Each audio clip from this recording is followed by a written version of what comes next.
Excuse me, I need someone to call on me before I can speak. I have to be chosen to speak.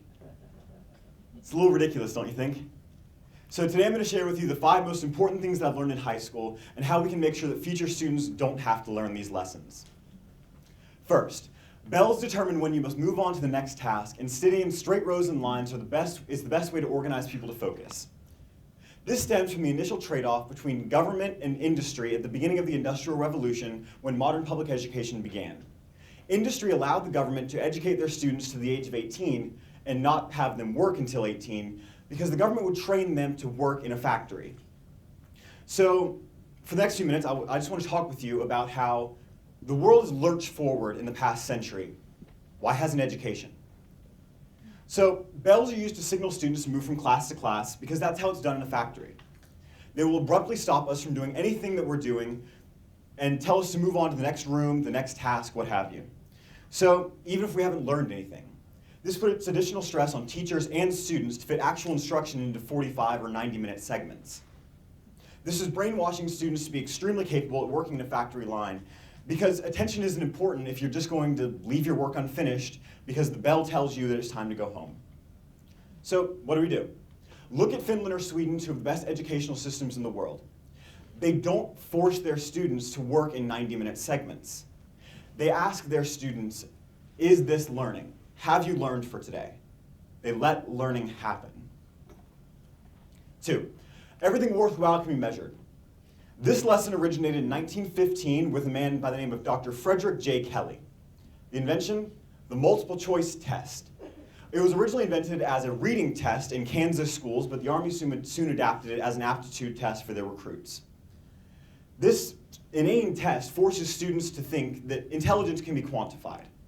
It makes students think that there are A students, that there are B students, there are C students. There is no gray area. The world doesn't operate like that. Just a little tip. So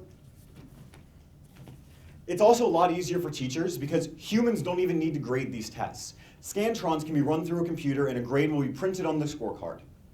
The world is not black and white like that. There is subjectivity. And these types of assessments give students the ability to opt out as dummies and not give any attention to what they're doing. So when the inventor of something comes out against it, typically we should listen to them. Dr. Kelly once said, this is a test of lower order thinking for lower orders. Essentially what he's saying is, it is beneath the human ability to take this test. It's almost insulting to quantify human intelligence. So let's end this. Great teachers, and there are plenty sitting in this room, transfer emotions, not just facts. Education itself is not the mere imparting of facts. We need to teach students to connect the dots, not just collect them. 3, active participation nor commitment are necessary to success. For years in industrial age education, if people sat silently through education, then a good job would be waiting for them on the other side. New jobs require creativity of thought and the ability to analyze. Right now, we're training students to work in factory jobs that quite frankly won't exist in 50 years. So we're teaching students to think on the same order as computers.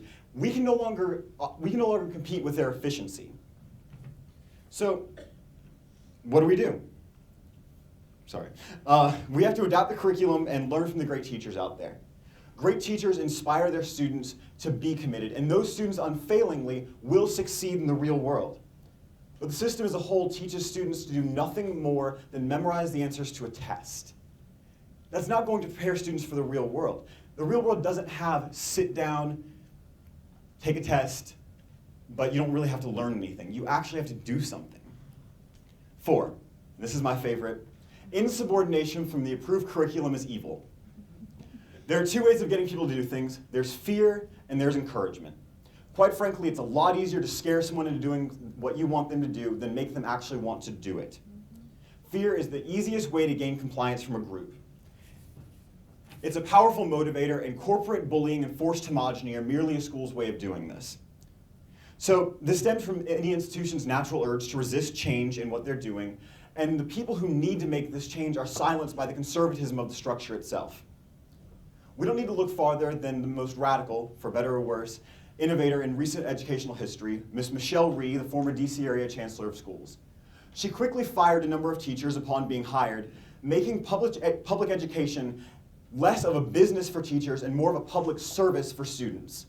Immediately after doing this, she was silenced and fired, but has since then been working to put students first in education.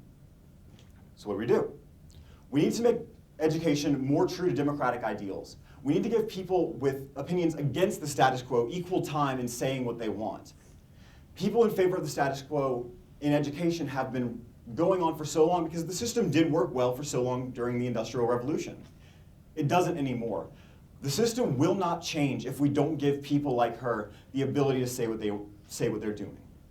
You know, we boast about educational tradition, teaching students in the same way for hundreds of years. The world's changed since 1950. Why hasn't education? Fifth and finally, collaboration is pointless. Individual success is the only kind. You can probably guess where this one started too. Industrialized jobs focus on what you and you alone could do, not what Fred 3 lines down could do. So it's no longer possible to simply memorize information. Working alone will soon become taboo in the professional world. So everything is going to become collaborative. The world is never going to lose a place for individual work, don't worry, but it is moving towards a better mix of both. Educational systems need to shift this notion that all work must be done alone. Now, teachers need to be able to pay more attention to their students and give better outcomes to those who bring in the attention and efforts of others. But some students will want less work, some students want more work. So teachers will need to pay attention more. This isn't to say great teachers don't, but great teachers, we need to learn from them. So if we're still going to give grades, let's grade based on passion and creativity of thought, the very things that students will need in the real world. We've moved a long way since the Industrial Revolution began. Why hasn't education? The philosopher Seth Godin gives us 6 very important tips for students. First, grades are an illusion. That D you made in history last year, it doesn't matter. In 4 or 5 years, no one's going to care, and it's not actually going to affect you in real life. 2, your passion and insider reality. We heard from students earlier today who were so passionate about engineering, they made a trebuchet because they just wanted to learn about it. That is what's going to be valuable in the real world. Those kids who are so passionate about what they do, they're willing to invest their time, money, and effort into all this. 3, your work is worth more than mere congruence to an answer key.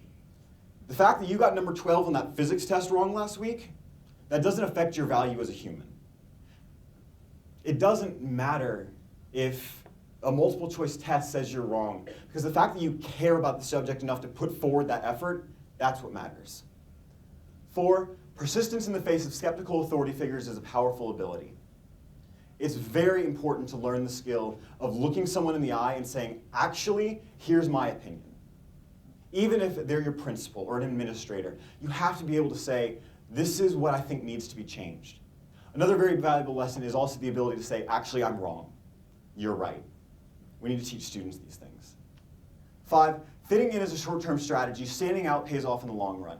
Even the conformists of this room still stand out because they're willing to come up here and say, this is what I believe in. It's a very powerful skill to have. 6, if you care enough to be criticized about the work to be criticized, you've learned enough for today. I get criticized a lot. Pretty much on an hourly basis, sometimes on a minute basis. But if I get criticized for asking a question in class, or because I really want to know something, and someone in the back of the room makes a snide comment, that is more power to me. Because I'm the one who actually cares about it. And if I'm being criticized for that, that is more than fine with me. So, wrapping up, what do we need to do about this? So, don't sit around waiting to get picked by someone. That's not going to work anymore. Go help change things. We don't need small tweaks anymore. We've moved far beyond that. We need a revolution. The solutions to this revolution cannot be found in the back of any book. Thank you.